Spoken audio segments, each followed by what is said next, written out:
Have you ever watched someone's entire livelihood crumble because they couldn't handle three simple words?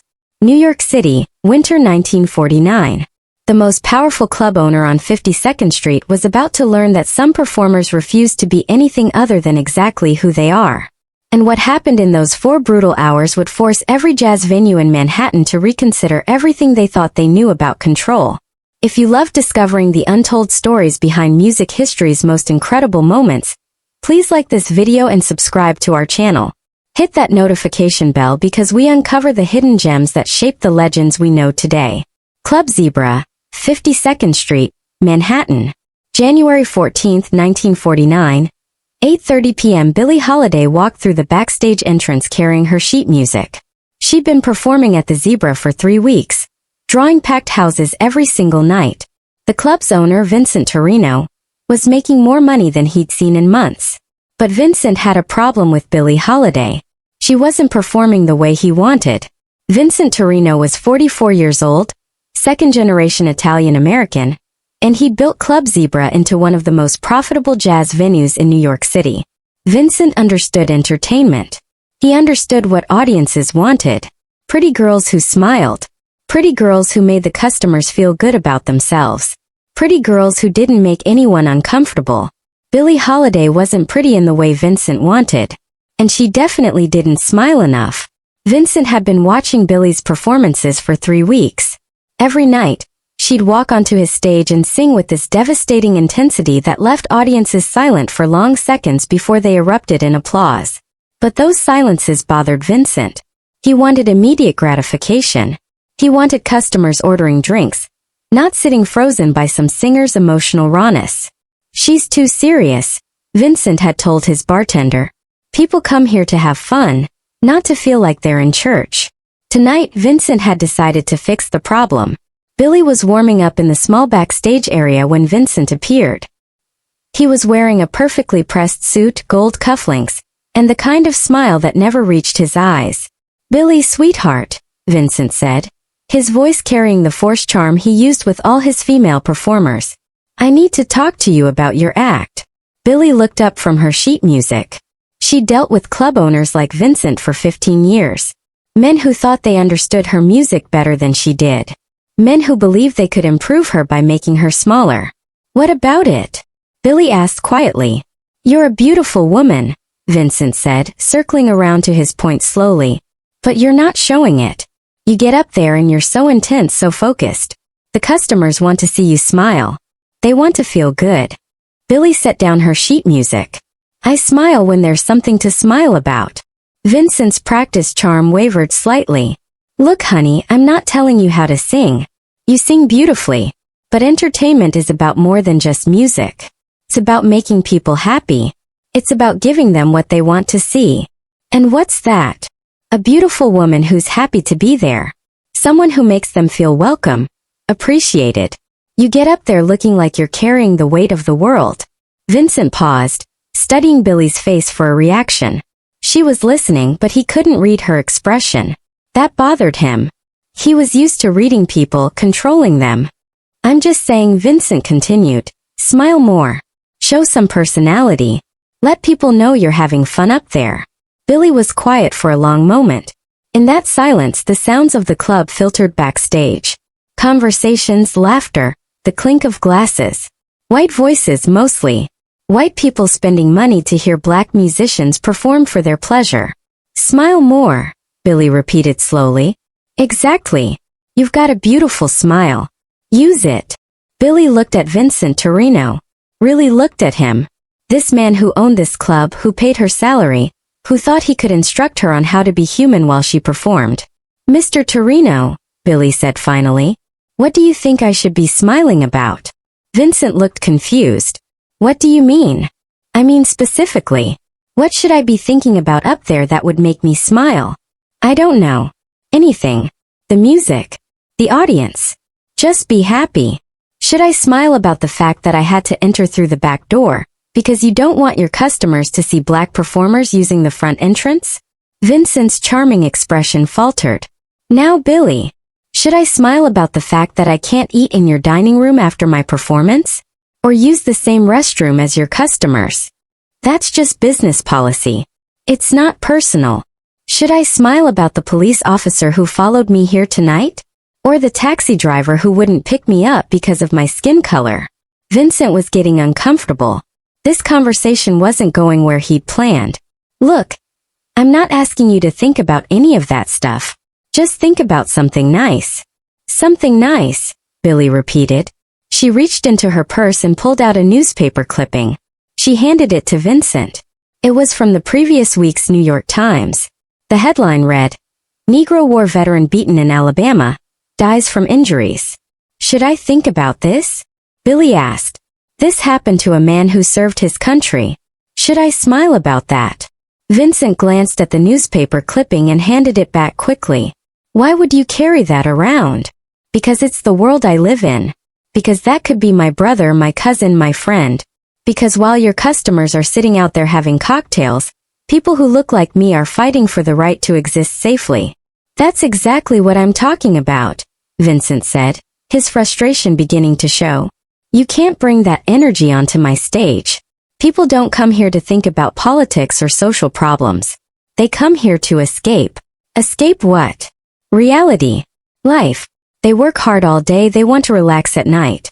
They want entertainment, not education. Billie folded the newspaper clipping carefully and put it back in her purse. And you think my job is to help them escape reality? Yes. Exactly. Even if reality is my life. Vincent sighed. Look, Billie, you're a professional. I'm asking you to do your job professionally. Smile, be friendly, make people feel good. It's not complicated. Billie stood up.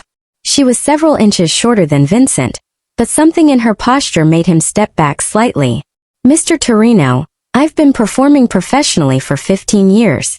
I've sung in clubs from Harlem to Chicago to New Orleans. I've made more money for club owners than you could count. And I've never once had anyone tell me to smile more. Well, maybe no one had the courage to help you improve your act. The words hung in the air between them. Vincent immediately realized he'd gone too far, but his ego wouldn't let him take it back. Improve my act, Billie said slowly. I didn't mean it like that. How did you mean it? Vincent was trapped. His charm had failed, his authority had been challenged, and now he was facing down a woman who seemed completely unafraid of him. I meant that every performer can improve, including you, by smiling more. Yes. Billie reached for her coat. Mr. Torrino, I'm going to do something I've never done in 15 years of performing. What's that? I'm going to give you exactly what you asked for. Vincent looked confused. I don't understand. You want me to smile more. Tonight, I'm going to smile through every single song. I'm going to be exactly the kind of performer you think your customers want to see. She started walking toward the stage entrance. Wait, Vincent called after her. Where are you going? To do my job. Professionally. The late show at Club Zebra typically started at 9:30 p.m. By 9:25 the room was packed. Businessmen with their wives, groups of friends celebrating Friday night, tourists who'd heard about the legendary jazz scene on 52nd Street. The audience was predominantly white, well-dressed, ready to be entertained. Vincent positioned himself at the bar where he could watch both Billie's performance and the audience's reaction. He felt like he'd won the confrontation backstage, but something about Billie's final words unsettled him. The house lights dimmed. A single spotlight illuminated the microphone center stage. Ladies and gentlemen, the announcer said, Club Zebra presents Miss Billie Holiday. Billie walked onto the stage wearing a beautiful black dress, her hair perfectly styled, her makeup flawless. And she was smiling. A big, bright, perfect smile that lit up her entire face. The audience applauded enthusiastically. Vincent nodded with satisfaction. This was exactly what he'd wanted. Billie stepped to the microphone. Good evening, everyone, she said, her voice warm and welcoming. Aren't we all having such a wonderful time tonight? The audience responded positively. Vincent relaxed. She was following his instructions perfectly. I'm so happy to be here, Billie continued, that brilliant smile never wavering. So happy to see all your beautiful smiling faces. She began to sing, What a Little Moonlight Can Do. But something was wrong. The song was being performed perfectly from a technical standpoint. Her voice was flawless, her timing impeccable. But the performance felt hollow, mechanical. Vincent frowned. The audience was still smiling, still engaged, but something was missing. Billie finished the song to polite applause. She maintained her radiant smile throughout. "Thank you so much," she said brightly. "You're such a wonderful audience. So warm, so welcoming." She started her second song. Them Their Eyes. Again technically perfect. Again that unwavering smile. But Vincent was beginning to realize something was deeply wrong. The song had no soul. Billie Holiday was performing like a wind-up doll. Beautiful, polished, empty. She was giving the audience exactly what Vincent had demanded, and it was terrible. By the third song, the audience was growing restless. People were talking quietly among themselves, ordering drinks, paying less attention to the performance. The energy in the room was dissipating. Vincent felt a cold knot forming in his stomach. Billie finished Lover Man with another perfect smile and another round of polite applause. She looked out at the audience, her smile as bright as ever. "I have one more song for you tonight," she announced. "And I want to dedicate it to my wonderful boss, Mr. Vincent Torrino, who reminded me how important it is to smile." She gestured toward Vincent at the bar. The audience turned to look at him, applauding.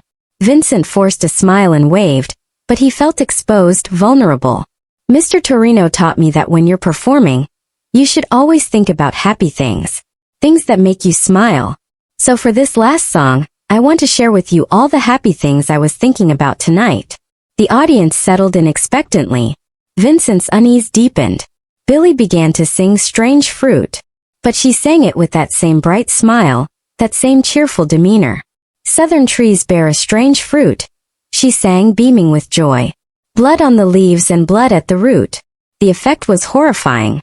The contrast between the song's devastating lyrics about lynching and Billie's forced happiness created something grotesque, unbearable. It was like watching someone smile while describing a nightmare. The audience fell completely silent. Not the reverent silence that usually followed Billie's performances, but the shocked silence of people witnessing something deeply wrong. "Black bodies swinging in the southern breeze," Billie continued, her smile never faltering. "Strange fruit hanging from the poplar trees." Vincent felt sick. He understood now what Billie was doing, what she was demonstrating. By following his instructions exactly, she was showing him how monstrous they were. People in the audience were looking uncomfortable, shifting in their seats. Some were staring at their drinks, unable to watch. Others were looking around in confusion, not sure if this was intentional or if something had gone wrong with the performance. Billie finished the song with the same radiant smile she'd maintained throughout the evening. The audience didn't applaud. They sat in stunned silence. "Thank you so much," Billie said brightly. "You've been such a wonderful audience. And remember, as Mr. Torrino always says, it's so important to smile. No matter what you're singing about, no matter what you're thinking about, just smile and everything will be fine." She walked off the stage, leaving behind a room full of deeply disturbed people. Vincent stood frozen at the bar. Several customers were already getting up to leave. Others were calling for their checks. The mood in the club had shifted from entertainment to something closer to trauma. Vincent rushed backstage. Billie was gathering her sheet music, still wearing that perfect smile. "What the hell was that?" Vincent demanded. "That was exactly what you asked for," Billie replied cheerfully. "I smiled through every song. I thought about happy things. I gave your customers the kind of entertainment you wanted." "That wasn't entertainment. That was..." Vincent struggled for words. "That was disturbing." "Was it?" "I was just following your professional advice. You made everyone uncomfortable. You ruined the atmosphere of my club." Billie's smile finally faded. "I ruined the atmosphere?" "Yes. People come here to have a good time, not to feel bad about themselves. So when I sing about lynching, I should smile. But when your customers feel uncomfortable hearing about lynching, that's my fault." Vincent realized he was cornered again. "That's not what I meant." "What did you mean?" "I meant, look, you can sing serious songs. Just don't smile like that while you're doing it. It was creepy." "So you don't want me to smile during serious songs?" "Right." But you do want me to smile during happy songs. Yes. And you want me to decide which songs are happy and which are serious. Yes. Use your judgment. Billie looked at him steadily. Mr. Torrino, which of my songs do you think are happy? Vincent paused. He'd heard Billie perform for 3 weeks, but he'd never really listened to the lyrics. He thought about her repertoire. What a Little Moonlight Can Do was happy, wasn't it? Lover Man was about romance. Those were positive. Your love songs, Vincent said finally. Those are happy. Lover Man is about a woman who's desperately lonely, dreaming about a man who doesn't exist because she can't find real love. What a Little Moonlight Can Do is about a woman using moonlight to seduce someone else's husband. Which part of that should I smile about? Vincent felt trapped again. I don't analyze the lyrics that deeply. But you want me to analyze them deeply enough to decide when to smile. I just want you to be professional. I am professional. I've been professional for 15 years. Tonight wasn't professional. Billie set down her sheet music and looked directly at Vincent. Mr. Torrino, let me ask you something. Have you ever been told to smile more? What does that have to do with anything? Have you? Vincent thought about it. No. When you're conducting business, meeting with liquor distributors, negotiating with musicians' unions, do people tell you to smile more? No. When you're serious, focused, trying to solve problems, does anyone suggest that you'd be more effective if you just looked happier? No. Why do you think that is? Vincent was beginning to understand where this was going, but he couldn't find a way out of it. Because I'm running a business, he said finally. And what am I doing? You're performing. I'm working. Just like you. This is my job, my craft, my livelihood. But you think my work would be improved if I smiled more. You don't think your work would be improved if you smiled more. Vincent was quiet. Do you tell your male musicians to smile more? Billie continued. Vincent thought about his regular performers. Tommy the trumpet player, Marcus on piano, the bass player whose name he could never remember. Had he ever told any of them to smile? No. Why not? Because. Vincent stopped. Because they're men, and you respect their artistic integrity. Because when a man is serious about his music, you see that as professional. When a woman is serious about her music, you see it as a problem to be fixed. Vincent felt something crumbling inside him. Some assumption he'd carried his entire adult life was being systematically dismantled. I never thought about it that way, he admitted. Most people don't. They just know that women are supposed to be prettier, happier, more agreeable. Women are supposed to make other people comfortable, even when they're performing songs about discomfort. I wasn't trying to be disrespectful. I know. That's what makes it worse. Vincent looked confused. If you'd been deliberately trying to insult me, I could dismiss it. But you genuinely thought you were helping me. You thought you were giving me good professional advice. That means this isn't just your problem. It's everyone's problem. Vincent sat down heavily on a backstage chair. So what am I supposed to do? Stop telling performers how to feel while they're performing. That's it. It's harder than it sounds. Vincent was quiet for a long moment. My customers are leaving. Yes. This is going to hurt my business. Probably. Was that your intention? Billie considered the question carefully. No. My intention was to show you what you were asking for. I didn't expect it to be so disturbing. Effective. Vincent looked up at her. I still don't understand why it was so upsetting. You were doing exactly what I asked.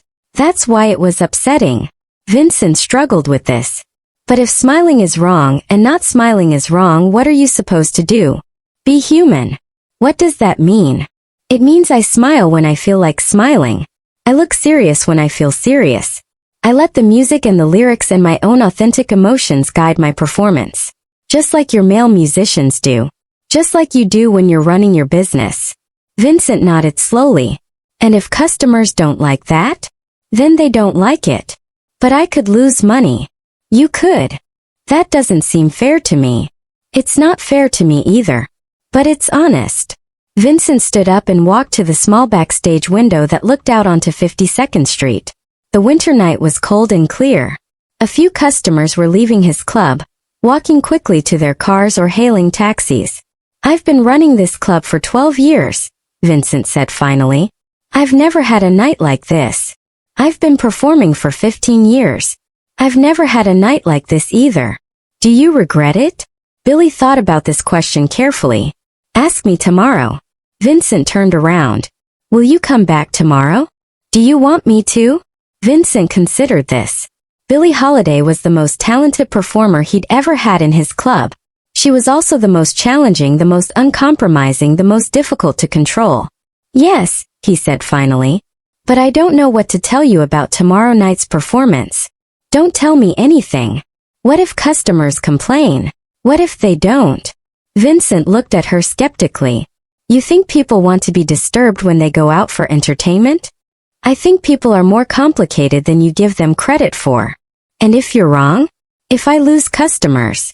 Then you'll have to decide what's more important. Money or truth? Vincent felt a flash of anger. That's easy for you to say. You don't have overhead, employees, rent. No. I just have my integrity. The word hung between them. Vincent realized that Billie was putting something at risk tonight too. Her reputation, her livelihood, her career. She could be blacklisted from other clubs for what she'd done tonight. Why did you do this?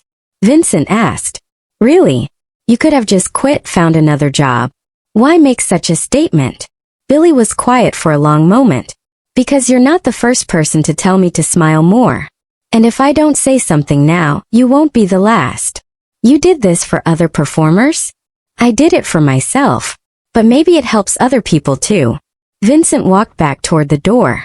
I need to go deal with my customers. Mr. Torrino? He turned around.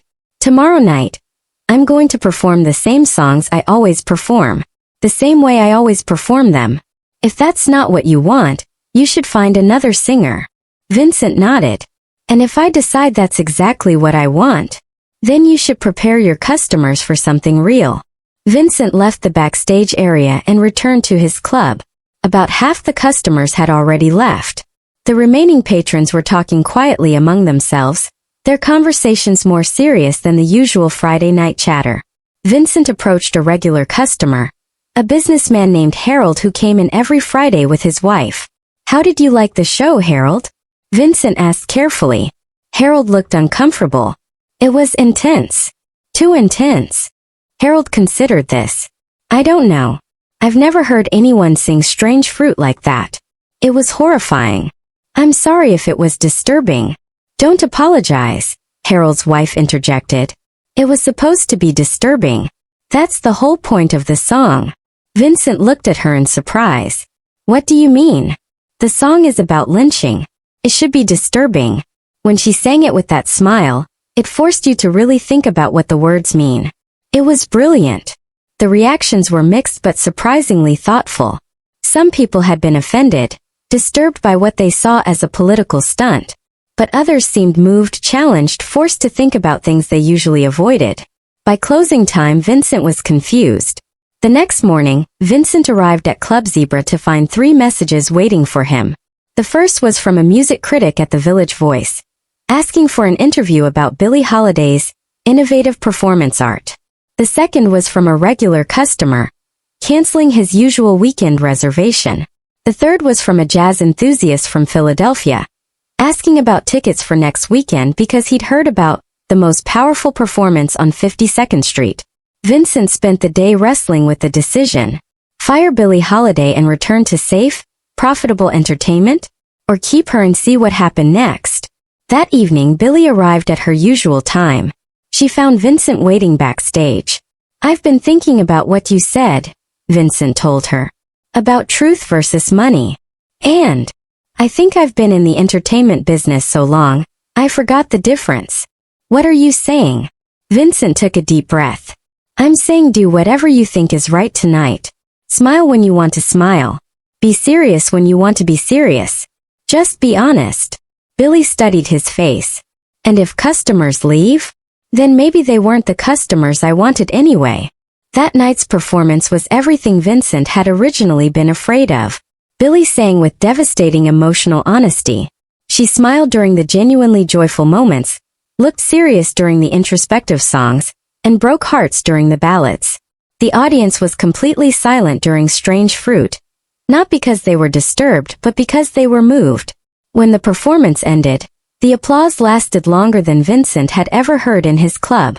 Over the following weeks, word spread about Club Zebra's authentic performances. The audience changed. Some of the old customers stopped coming, but new ones arrived. Musicians, artists, writers, people who appreciated emotional honesty over comfortable entertainment. Vincent's profits didn't suffer. They actually increased. But more importantly, he began to understand that his club was offering something unique, something valuable that went beyond simple entertainment. Billie Holiday never spoke publicly about what became known as the Smile Incident. But musicians throughout New York heard the story. Club owners throughout the city began reconsidering how they talked to their performers, especially their female performers.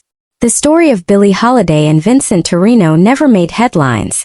There are no famous photographs of that confrontation, no recordings of the performance that changed everything.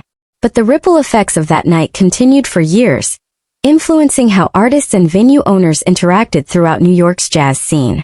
Billie Holiday understood something that many performers of her era could not afford to understand: that authenticity is not just an artistic choice, it's a political act. Every time she refused to smile on command, every time she insisted on emotional honesty, she was fighting for the right of all artists to be fully human in their work.